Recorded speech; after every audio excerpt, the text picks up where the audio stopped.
बहुत बहुत धन्यवाद। मैं ये कह रहा हूँ, ये कह रहा है इसका नाम कुछ और ही रखना पड़ेगा मुझे। हाँ हाँ। ना ना ये ना, मुल्ला मुल्ला नसरुद्दीन। क्या कह रहा है ये कह रहा है, करा कुछ तो शर्म कर ले। मेरी कंपनी से पैसा ले रखा है, अब मुझे ये कह रहा है कि मैं शर्म करूं। अच्छा जी, बच्चा बोल रहा उधर से। लोन माफ कर दो हमारा। अरे जा बच्चा जा, अरे बाप को बोल पैसा दे दियो। नहीं। सोच ले। पैसा कहाँ पैसा। अभी जो तुम सोच रहे हो ना, सारे काम जो है ना मेहनत से होते हैं। जब इंसान अपनी जिंदगी में ये सोच ले कि वो किसी का हड़प लेगा या रिश्वत से कमा लेगा या किसी का हक मार देगा या पाप या महापाप के रास्ते जाके अपनी झूठी महिमा मंडन करवाएगा, जैसे भारत के अंदर नरेंद्र मोदी कर्जे में डूबा हुआ इंसान कभी तरक्की नहीं करता। भले पैसा ना हो एक आदमी पे, सर पे कर्जा नहीं होना चाहिए।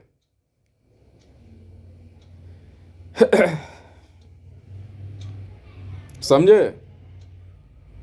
कर्जे में डूबा हुआ इंसान बड़े से बड़ा सच भी बोलेगा ना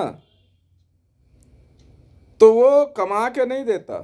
सच एक ऐसी चीज है जो हमेशा तुम्हें कमा के देगा। सच्चाई, सच्चाई तुम्हें ना कमा के दे तब कहना मुझे।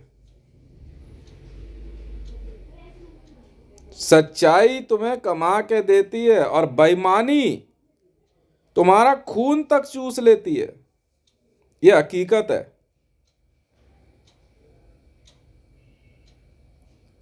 इसके अलावा कुछ संसार में सत्य नहीं है।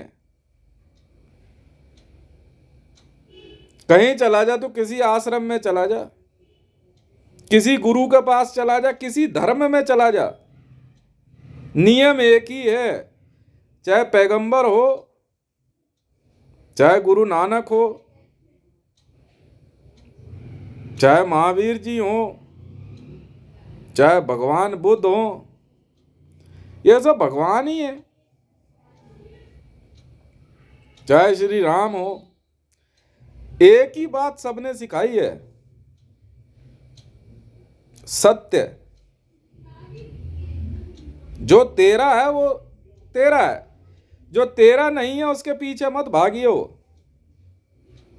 इसका कैसे मैं हड़प लूं, जिंदगी में कामयाब नहीं होता आदमी। जिंदगी में कामयाब नहीं होता है। कम या ज्यादा तो जिंदगी है। उससे वो बात ये नहीं हो रही है। बात ये नहीं है। और कर्जा कौन सा कर्जा। एक तो होता है जीवन में आदमी, चलो यार 10,000, 50,000, लाख, 2 लाख, 5 लाख, और कहीं ना कहीं से कोई ना कोई कहीं से पूरा कर देता है किसी का भी। यहां बात उस कर्जे की हो रही है जो 2 करोड़ से शुरू हो रहा है। यकीन जानना, अभी ब्याज पे बात नहीं हो रही। 2 करोड़ तो लिया ना, ब्याज की बात तो बाद में होगी कि चलो ब्याज कितना परसेंट जा रहा है, चाहे भले 50% पर डे पे जा रहा हो, बात वो नहीं हो रही है। 2 करोड़ रुपया कैश। भाई सिक्योरिटी में आप कुछ तो रखोगे। 10% मिलता है, मतलब कहने का 20 करोड़ की प्रॉपर्टी पे 2 करोड़ पे आपको मिल रहा है, तो आप सोच समझ के ही ले रहे हो। हाँ है ना, लोग बाग अपने बच्चों पे भी उठा लेते हैं। तो अभी एक केस है, एक केस में जो है एक बच्चे ने जो है बोल दिया कि हमारा कर्जा माफ कर दो। तो बेटा अपने बाप को बोलना, लेते समय सोचे ना, हम आपको क्या बात बोले, हम आपको क्या बोले, हमें क्या पता। अपने बाप को बोल, ठीक है, यहाँ नहीं है ये सब दिमाग। अपने बाप को बोल कर्जा लिया क्यों। बात 2-4-5 लाख की नहीं हो रही है, 2 करोड़ से शुरू होते हुए भाई एक बंदे की प्रॉपर्टी जो है वो 80-90 करोड़ की है। आज की तारीख में 10 करोड़ के लगभग की प्रॉपर्टी तो सबके पास होती है। अब एक बंदे की प्रॉपर्टी जो है तुम्हारी 150-200 करोड़ की है। अब 200 करोड़ की प्रॉपर्टी पे उसने 20 करोड़ का लोन उठा लिया, 10%। लॉकिंग पीरियड लगा लिया तो 1 साल का है। अब उसने और फिर उससे पैसा कमाया और प्रॉपर्टी बनाई, तरह तरह के गेम खेले, कोई गुरु बन गया, कोई अपना आश्रम चला रहा, कोई कुछ। पैसा कोई किसी को देता है? नहीं देता भाई।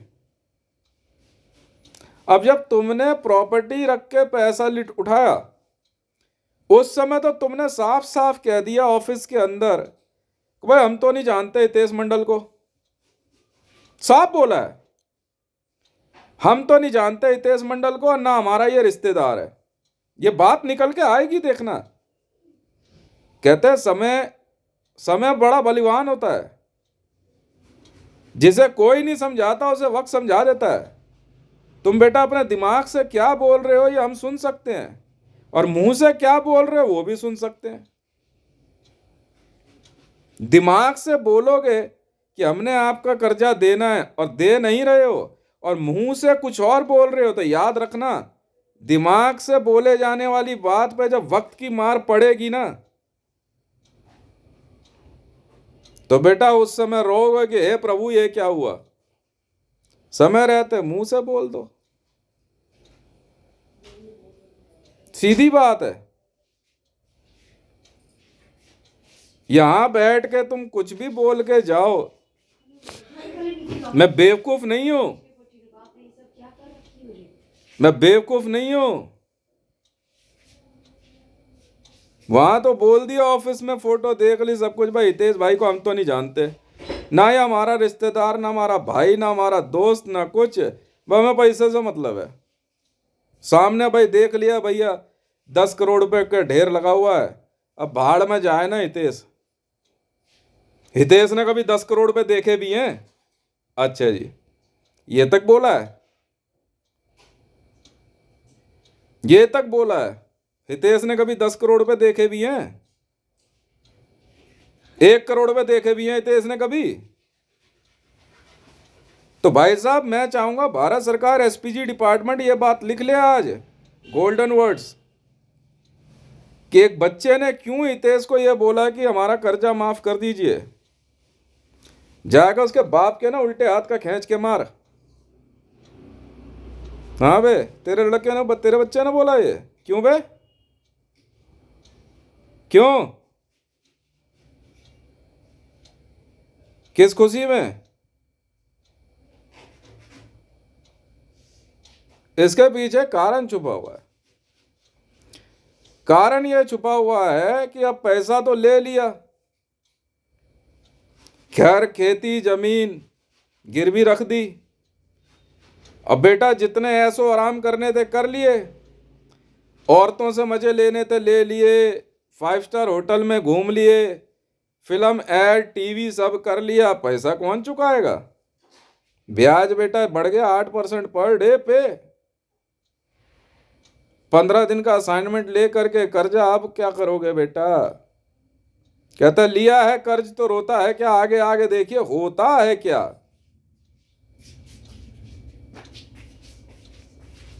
तो भाई घूम फिर के आए तो हितेश तो फिर वहीं अपना आराम से बैठा हुआ है, क्योंकि हितेश तो ये फालतू बातों में पड़ता नहीं ना। मैं तो प्रैक्टिकल आदमी हूं। प्रैक्टिकल लाइफ के अंदर कर्जा इंसान को तब लेना चाहिए जब वो पहले उसको चुकाने के बारे में सोच ले।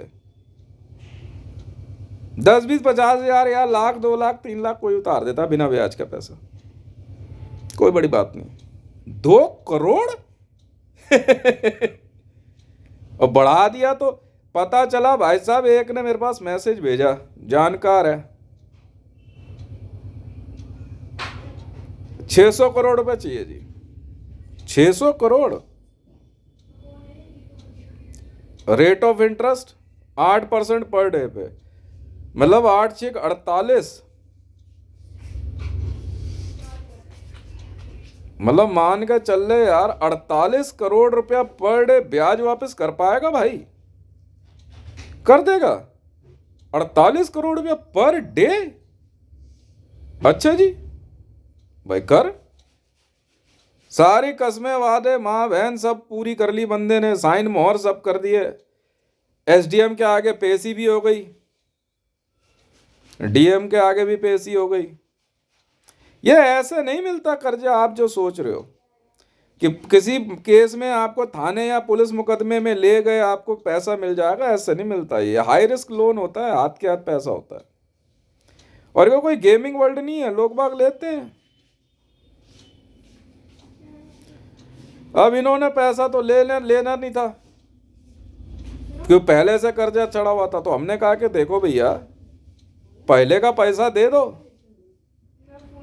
करण नहीं, अगर हमको पैसा नहीं मिला तो हमारा बिजनेस खराब हो जाएगा, फिर आप देखना जो पहला पैसा दिया। मैं कहा भैया हम तो लॉक में फंसे हैं नहीं, पहले हमारा पिछला पैसा दे और नया पैसा किस पे। तो देखो दिमाग देखो कितना तेज है, अक्ल देखो, अक्ल कैसी कह रहे, जो ब्याज हमने देना है, और ब्याज पता है कितना हो चुका है भाई साहब? 2,500 करोड़ रुपया पिछला ब्याज बकाया है, 2,500 करोड़ रुपया ब्याज बकाया है। उस पे बंदा कहता है ये 2,500 करोड़ ब्याज पैसा नहीं है, इस पे ब्याज, इस पे लोन चाहिए। अच्छा जो ब्याज बकाया है आप पे वो पैसा है? अच्छा जी कैसे है? अच्छा इस पे आपको जो है क्या कहता है हम लोन दे दें?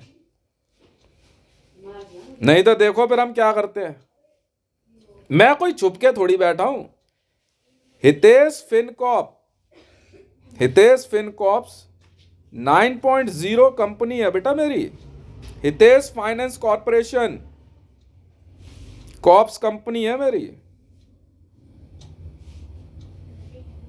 हितेश फिनकॉर्प्स मेरी है। और तुम चाहे CBI, central bureau of investigation of India, CBI का तो नाम सुना है बेटा? एक बार सीबीआई के दफ्तर फोन करके पूछना जरा हितेश मंडल की कंपनी हितेश फिनकॉर्प्स है या नहीं है।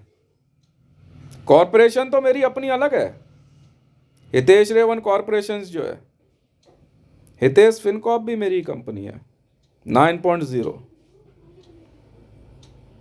एक बार पूछ तो सही यार, झूठ की क्या बात है यार, इतनी बड़ी एजेंसी बता रहा हूँ, central bureau of investigation of India, CBI में पूछ ले हितेश फिनकॉर्प्स का मालिक कौन है, वो दूर से दिखा देगा वो है घर और ये है वो आदमी।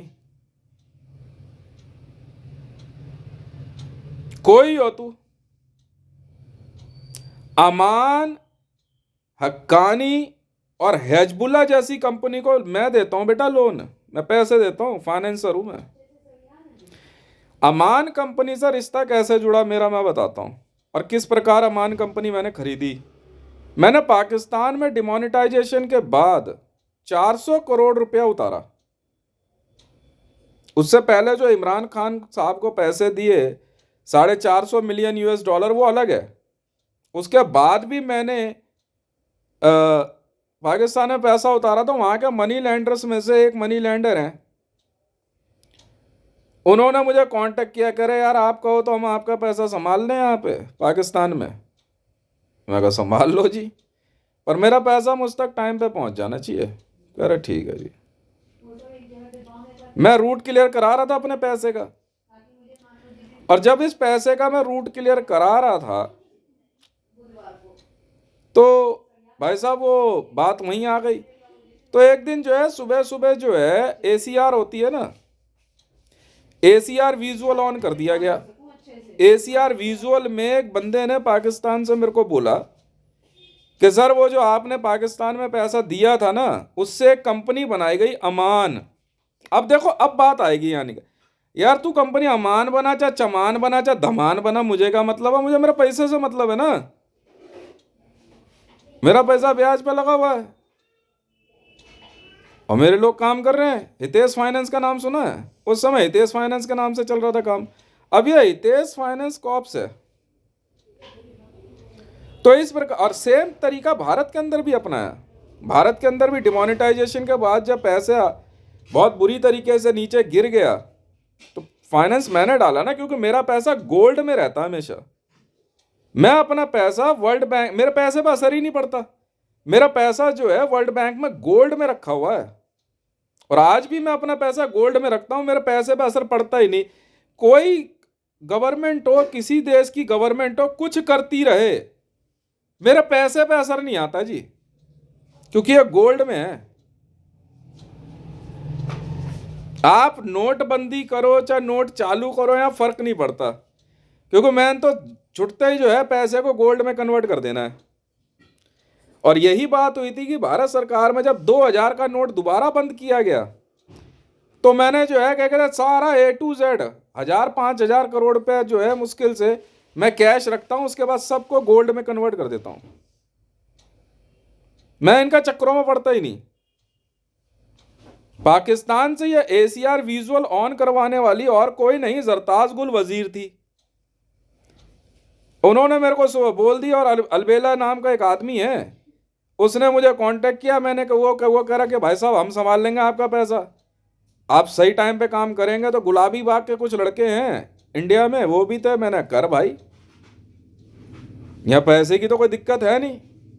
अब कुछ लोगों को इतनी आग लग गई कि ये घर बैठे काम कैसे कर रहा है, कमाता क्यों नहीं है, नौकरी करने क्यों नहीं जाता है। लोग फाइनेंस के लिए बारादारी तक जाने को तैयार थे। पर इंडिया में भी मैंने बहुत से फाइनेंसरों में पैसा डाला। पैसा शुरू हुआ टोटल 500 करोड़ से। कह रहे हाँ जी इतने पैसे से जो है, मैं इनका नाम भूल रहा हूं, पाकिस्तान में है, शेख राशिद जी हैं, शायद शेख राशिद जी हैं। इनसे मेरी बात हुई, पर मामला ये नहीं है कि शेख राशिद जी को बोले तो वही सर्वा हो गए, पैसा मेरा है भाई साहब। फिर मैंने हितेश फिनकॉर्प बना के सारी कंपनियां जो है उसमें डाल दी। तो अमान कंपनी पाकिस्तान में कराची में हेडक्वार्टर था, अमान कंपनी हो गई फ्लॉप डिमोनेटाइजेशन के कारण। तो अमान वालों को पैसा चाहिए था। अमान वालों ने कहा कि भाई हमारा जो नेटवर्क है, जो हमारा फ्रेमवर्क है, आप उसको खरीद लो सर, उसको इस्तेमाल कर लो। अल सलीम इसीलिए तो पिटता है। इनका हो गया था सत्यानाश, अमान का कराची में हेडक्वार्टर था। तो जो पैसा मैंने पाकिस्तान में डाला, उसी पैसे को जो है अमान कंपनी वाले मेंटेन करने लग गए। ऐसे फिर अमान कंपनी मैंने खरीद ली, और अमान कंपनी खरीदी तो ईबिक्स आ गई, ईबिक्स आ गई तो ग्लोबल सिटीजन आ गई, क्योंकि ग्लोबल सिटीजन वाले ईबिक्स चलाते हैं, ईबिक्स वाले जो है अमान और हक्कानी नेटवर्क और हिजबुल्लाह चलाते हैं। और बात जब पैसे की आई तो किंग सलमान कौन है यार? जब तुझे पैसे की जरूरत थी तो तू चौड़ा होकर के कह रहा है कि अमान कंपनी में जो है क्या कहते हैं भैया आप हमारा फ्रेमवर्क यूज कर लो। मैं कहा ला भाई दे। तो कंपनी का मालिक अल सलीम हो जाएगा, या नरेंद्र मोदी हो जाएगा, या आरिफ अलवी या शहबाज शरीफ हो जाएगा, या मुकेश मंडल हो जाएगा? नहीं ना। तो भाई सीबीआई में पूछना, ये बात कहना वीडियो में क्या पाप है? ये बात वीडियो में बताना पाप है क्या है? इस प्रकार अमान इंटरनेशनल कंपनी जो है मैंने खरीदी, और ये वो कंपनी है जो भारत सरकार के अंदर भी लोन देती थी। मुझे क्या लेना देना है यार उस कंपनी से लोन लेने वाले। अब अमान के पास जब पैसा आ गया तो अमान के जो बोर्ड ऑफ डायरेक्टर्स के लोग थे कह रहे यार अब पकड़ ले इनकी गर्दन, कह रहे हितेश से एक बार बात कर। चीफ मैं हूं, मेन फाइनेंसर। अब चाहे डोरा हो, चाहे गोदरेज हो, चाहे अदानी हो, चाहे रिलायंस हो, मुद्दे की बात करो ना। कह रहे यार हितेश एक बात बता, अगर हमारे को 2000 करोड़ की जरूरत पड़े तो देगा? मैं कहा ले लो यार, पैसे की क्या बात है। करे यार अमान का हिसाब किताब है, कुछ धीरे धीरे समझा देंगे तुझे। मैं कहा ठीक है। मैंने भाई पैसे का मैंने हिसाब किताब नेटवर्क थोड़ा समझाया। करे यार 2000 करोड़ डाल दें इस बार अमान में तेरी तरफ से, कर बाकी देख लेंगे। अब इस तरीके से अमान कंपनी जिंदा होनी शुरू हो गई। वो कहते हैं ना कि भाई साहब ना ना भूखे को अन्न प्यासे को पानी, यही है श्री राधा स्वामी। अब अमान कंपनी को पैसा चाहिए था, उनका पिछला पैसा फंसा पड़ा था मार्केट में।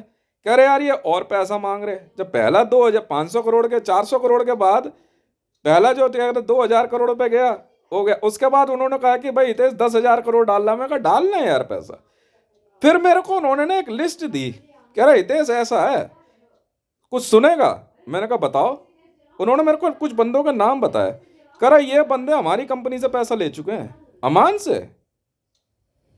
वो नाम बताया तो नाम ऐसे ऐसे थे। मैंने अरे बाप रे बाप, मैंने कहा ये लोग हैं कहाँ भाई साहब। बड़ी बहुत हिसाब किताब खराब कर रखा था मैंने। अब आई इनकी गर्दन हाथ में। मैं कहा अमान बेचनी है? कह रहा बेची। मैं कहा खरीदी, पैसे बोल। ऐसे अमान का सौदा पूरा हुआ और मैंने 80,000 करोड़ रुपया क्लियर वॉल्ट मैंने अमान में डाल दिया फर्स्ट गो में। क्लियर 80,000 करोड़। एक नहीं ना इंडियन रुपीज, अपना तो इंडियन रुपीज में चलता है। और वो वहां पे जो उन्होंने PKR में कर दिया खेल। इस प्रकार अमान कंपनी, अमान, हक्कानी नेटवर्क और हिजबुल्ला हो गए जिंदा, क्योंकि डिमोनेटाइजेशन में सब ऐसी हो गई थी। अरे खुद भी इनके पास पैसा नहीं बचा था। ऐसा नहीं कि ये पैसा कमा के डिमोनेटाइजेशन करके इन्होंने पैसा कमा लिया कोई नेताओं ने। ये इनका एक ऐसा हथकंडा था जिसमें ये खुद क्या कहते हैं ना, खुद फंस गए। भारत में भी यही हुआ। ऐसा विश्व के 10 देशों में हुआ था। ये रियलिटी है। आप central bureau of investigation of India से पूछो ना हकीकत क्या है। इस तरह मैंने विश्व की रैंकिंग में 8वें नंबर की सबसे बड़ी फाइनेंस कंपनी अमान खरीद ली थी। ये है असलियत। हाँ जी बिल्कुल वही हितेश हूं मैं। नहीं रहता हूं A204 छतरपुर एनक्लेव फेस 1 गली नंबर 5 में। अब ये कहते कमाता नहीं है, और जो आदमी मुझे कह रहा है ना कमाता नहीं है, उसका नाम भी लिखा हुआ, इसने भी कर्जा ले रखा मेरी कंपनी से। और आज से नहीं पहले से ले रखा है। बाद में बात हुई तो पूछा गया, कर आप जानते हो इसे? कर हमें तो मतलब नहीं है जिससे। पर पक्का पक्का कर देख ले भाई। हितेश खुद बैठा हुआ वहां पे। अब पैसे की कोई दिक्कत नहीं है। अब 80,000 करोड़ की बात हुई तो कुछ लोग जो है जांचने के लिए उतर गए। सुल्तान ऑफ ब्रूनेई ने कहा देखते हैं कितनी बड़ी कंपनी। अरे तो भाई उस समय देख लेता ना जिस समय अमान जो है फ्लॉप कर गई थी। अमान कोलैप्स कर गई। अमान कोलैप्स कर गई थी पाकिस्तान में, और कोलैप्स करने के कारण अमान पे हमला भी हुआ। अब कुछ लोग कहते हैं हमारा पैसा लगा हुआ तो पैसे दे। बोलने वाले को तो मौका लग जाता है ना। बोलने वाले को मौका लग गया, उन्होंने गिरबान पकड़ ली अमान के बंदों की। अब किंग सलमान कौन होता भाई? डाल पैसा भाई, मना किसने किया? और यहां तो जब मैंने कंपनी रईस जादी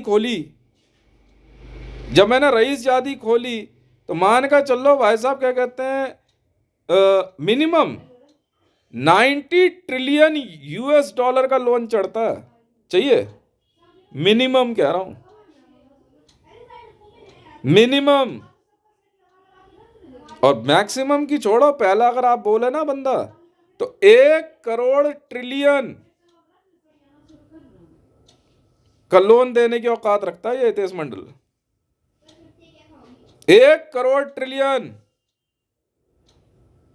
तो भाई साहब मैं भी उन्हीं में से निकला। मुझे पता था बेटा, आंख इसने दिखाई थी ना, तूने गाली दी थी ना। अमान मेरे पास, मैंने कहा लिस्ट निकालियो, अमान में है ये। कह रहा हाँ जी कर्जदार है अमान। मैंने कहा अब ले आ लिस्ट। मैंने अमान खरीद ली।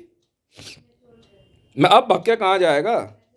ये असलियत है। और मैं चाहूंगा कि ऑनरेबल कोर्ट में, सुप्रीम कोर्ट में मेरी इस वीडियो को दे दिया जाए। जनाब ये हकीकत है। इस प्रकार अमान कंपनी, जी हाँ, मैंने खरीदी। ये वही अमान है जो भारत में दिल्ली के अंदर न्यू फ्रेंड्स कॉलोनी में ऑफिस है और जिसमें मोहम्मद ताहिर का ईमेल एड्रेस है। और बताओ मुझे इनसे क्या लेना देना भाई? और मैंने किसी का पैसा मार के तो दिया नहीं है जो मेरे घर आके कोई मेरे से बकवास करेगा। तो इसलिए भाइयों मेरा कहना साफ सीधा सा है कि अगर आप लोग कोई भी हो, अगर अमान कंपनी में आपने कर्जा ले रखा है, भाई साहब मेरे से बदतमीजी मत करना, वरना अगला पिछला हिसाब बराबर कर लूंगा। याद रख लेना, मैं साफ बोल दे रहा हूं।